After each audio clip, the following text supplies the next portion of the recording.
Welcome back to my channel. And today I want to share with you this book, Stop Overworking, Start Overflowing, 25 Ways to Transform Your Life with Human Design. And I am a featured author in this book. I have a chapter 11, that I want to share with you today. So this book just came out last Friday, and we hit #1 bestseller, Amazon, I think in like 5 or 6 categories. And so it's done really well. And the thing I love about this book is that it's full of personal stories about how human design has influenced our lives and the types of benefits that we have received, how our lives have transformed as a result of using human design as a transformative tool, which, if you've been following me for a while, you know that that's really how I hold human design, and it's how I use it, is it is a very effective tool for our personal and our collective evolution. So this chapter is called Radiating Power from Exhausted to Ecstatic, and it's chapter number 11. And when you go and buy this book, I think you can still get it for $1.99, the Kindle version. So go ahead and go get it right away. I'm not sure how long that's going to last. But when you do, there's also a link in here in my chapter where you can go and get some extra goodies that are related to the tool that I have in here. Each of the chapters starts with a personal story, and there's some kind of master tool that we provide.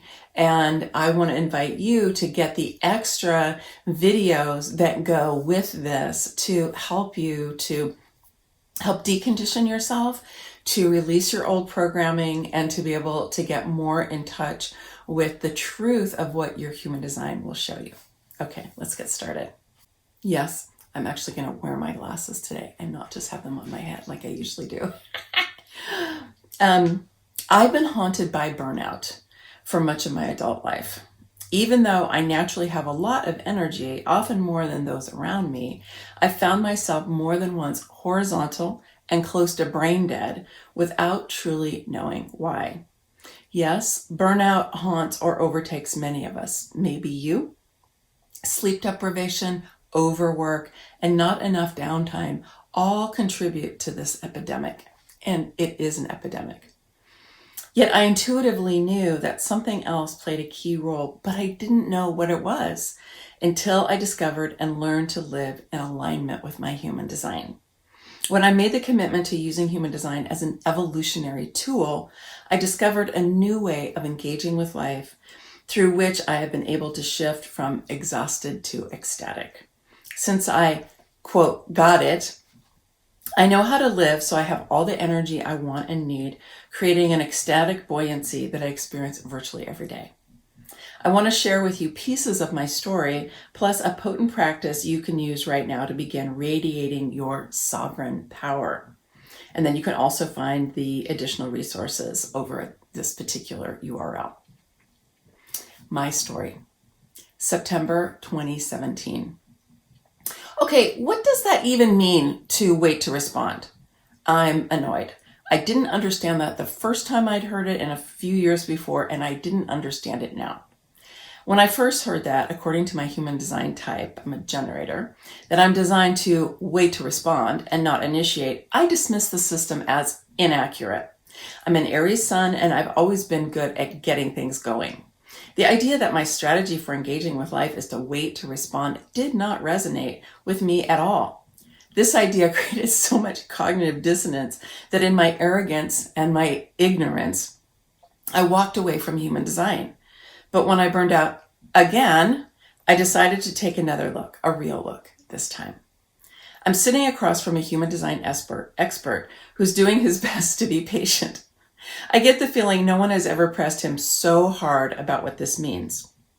It's important to me. I can't just hear this idea about one of the most significant aspects of my design, my strategy, and not get it. I have the feeling he's accustomed to transmitting information to clients and not having them ask a lot of questions, and certainly not pressing him the way that I am. Take a breath, Maggie, I tell myself. Pause, take a breath.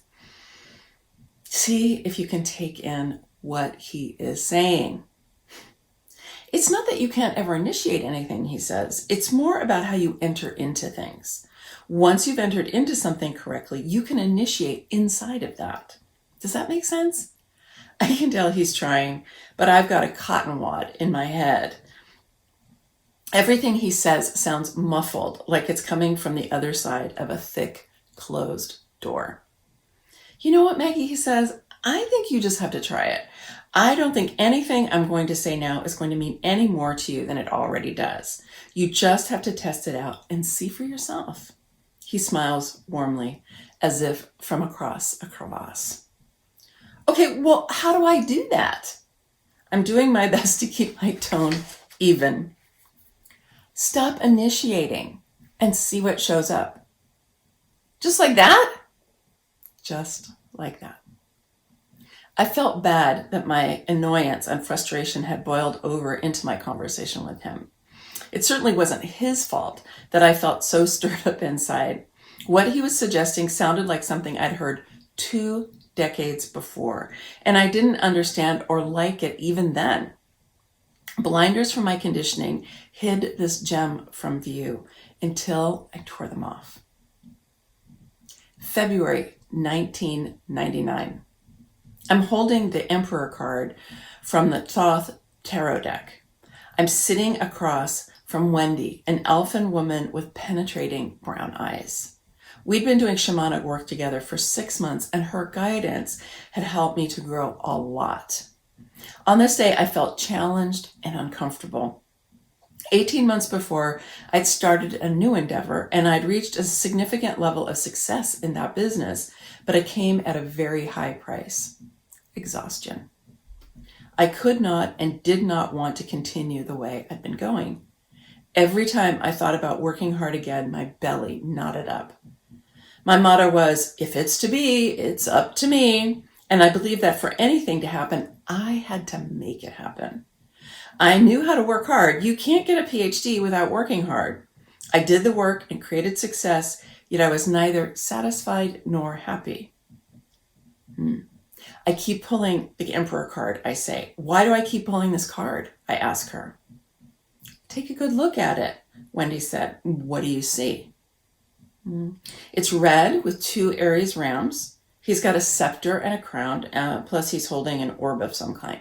I imagine these are all symbols of power. What am I supposed to see? By now I'm frustrated, bumping up against my own inner limits.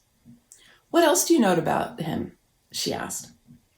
I don't know. He's sitting on his throne? Exactly. She said he's sitting on his throne. He's not doing anything. He's radiating power and authority from his throne without doing anything. He's in his seat of power and he's confident in himself and his position. Well, what does that have to do with me? Now exasperated, I wasn't getting it. He does not need to prove himself, she said. He's completely sovereign. Yes, he's sovereign because he's the emperor, but even more, he's sovereign because of the quality of his being. You too, Maggie, have the opportunity to be sovereign in your life. What does that mean, I ask, being sovereign? He's sitting calmly, centered, confident, radiating power. Yes, the rams are there, yet they too are stationary. They're not running around making things happen the way we often think of Aries energy. Other figures in the tarot are engaged in some form of activity.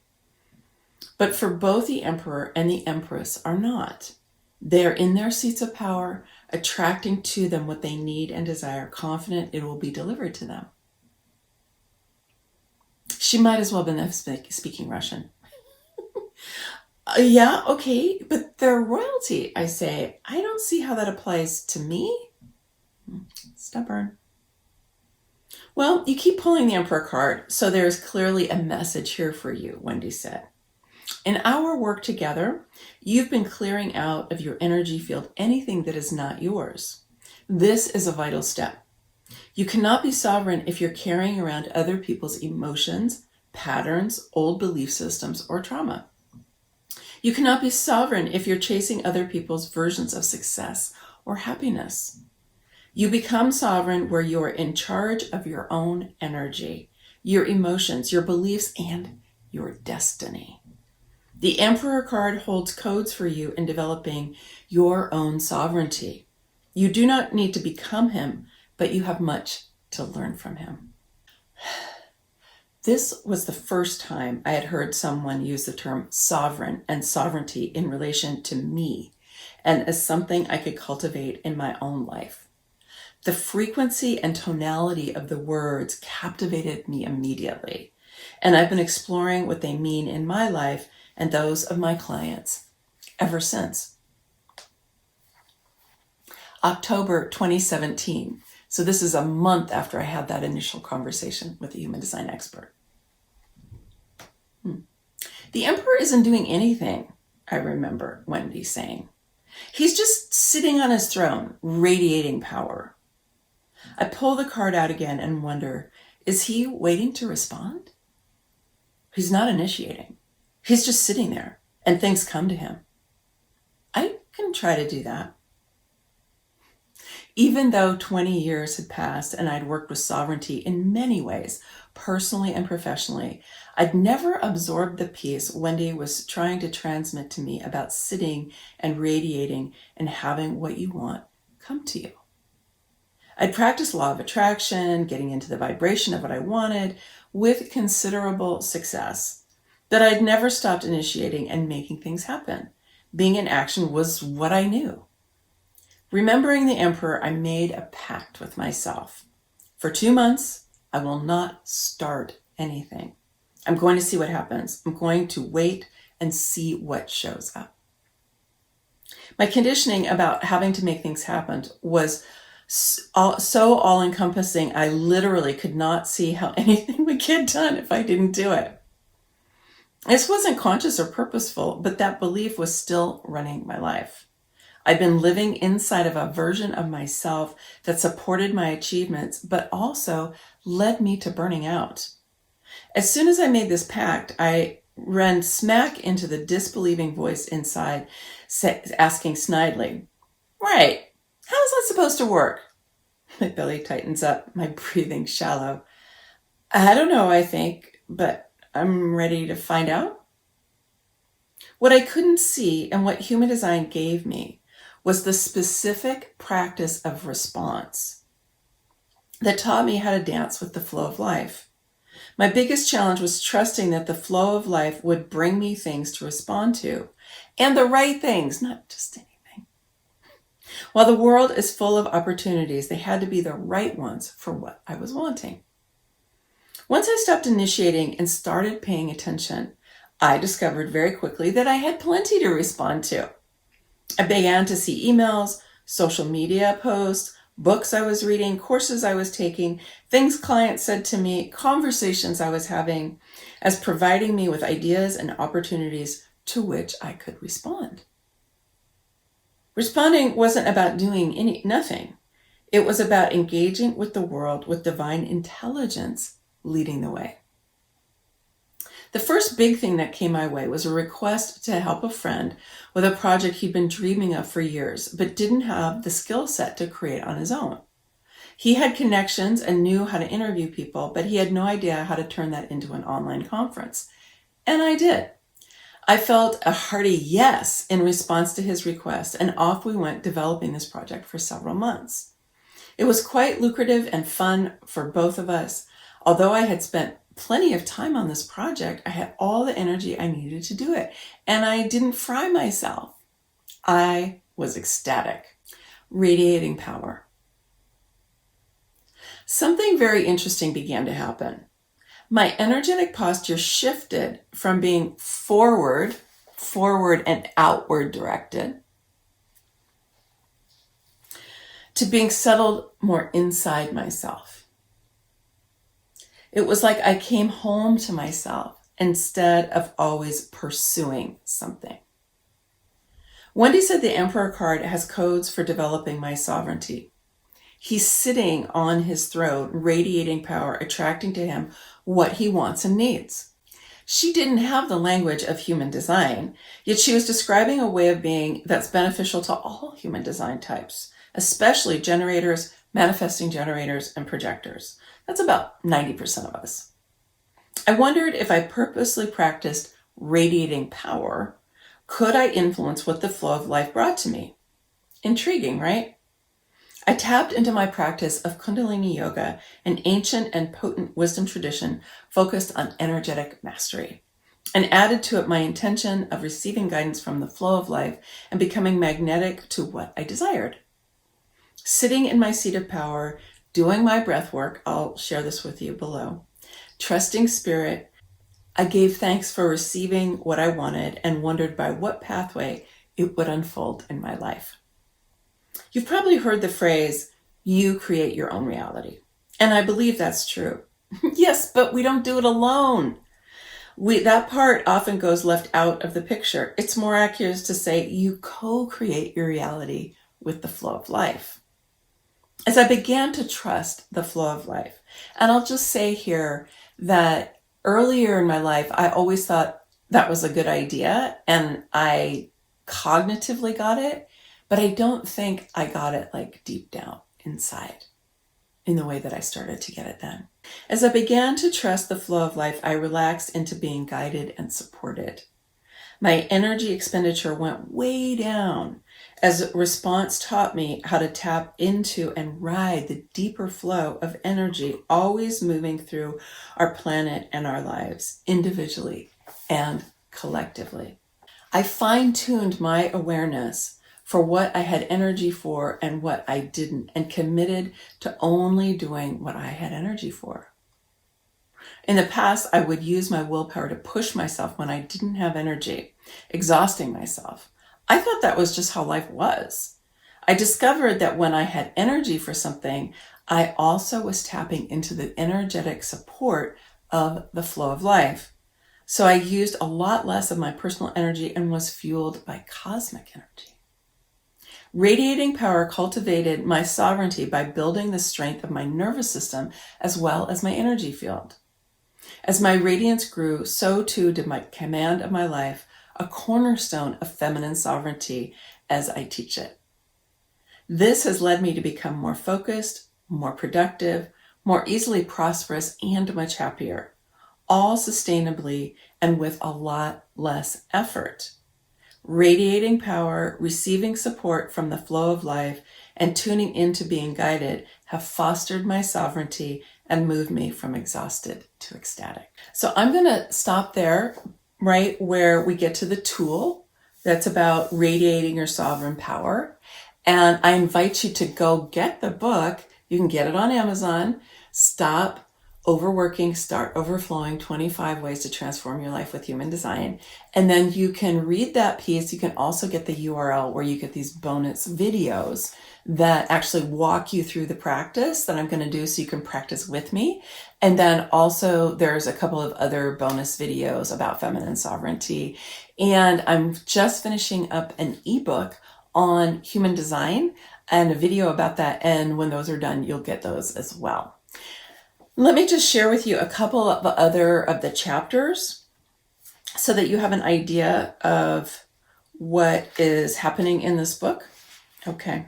Also, there's Karen Curry Parker wrote the introduction to this book, and Asha Ramakrishna wrote the foreword. So chapter 1 is how to be in a just do it world, recover from burnout and ignite your life. Chapter 2, showing up in our gifts, redefining what it means to be in a relationship with God. Chapter 8, finding my voice, how human design uncovered my soul's message. Chapter 9, discover the magic within you, align your unique self with wealth and ease. This one is by my friend Robin Wynn, discovering a new story from trauma to ease. And this is by another friend of mine, work wounds, aligning your work self with your true self. So there are 25 different authors, and then there's also the foreword and the introduction. And as I said, right now it's $1.99 for the Kindle version. If you would like a signed hard copy from me, you can just email me. I will put the link in the description. and I will let you know how you can do that. Okay? So thanks so much for listening to my chapter today. It's fun to share this part of my story with you. And I really do encourage you to check this out. This is a great book, whether you already know a lot about human design, and in a way, especially if you're brand new to human design, because I know that when you first come to interface with the human design system, it can seem really overwhelming because it is a complex system. I mean, it is. It's put together with 4 different esoteric ancient wisdom traditions, and it, has over 100 different archetypes. And yeah, it's got a lot in it. Okay, let's just all agree. But when you get to hear about somebody's personal story and you get that little bit about what human design did for them, and this piece for me about learning to respond, then you have something you can grasp onto that helps you to know how you might be able to make it real in your life. All right. Many blessings. Much love. Bye for now.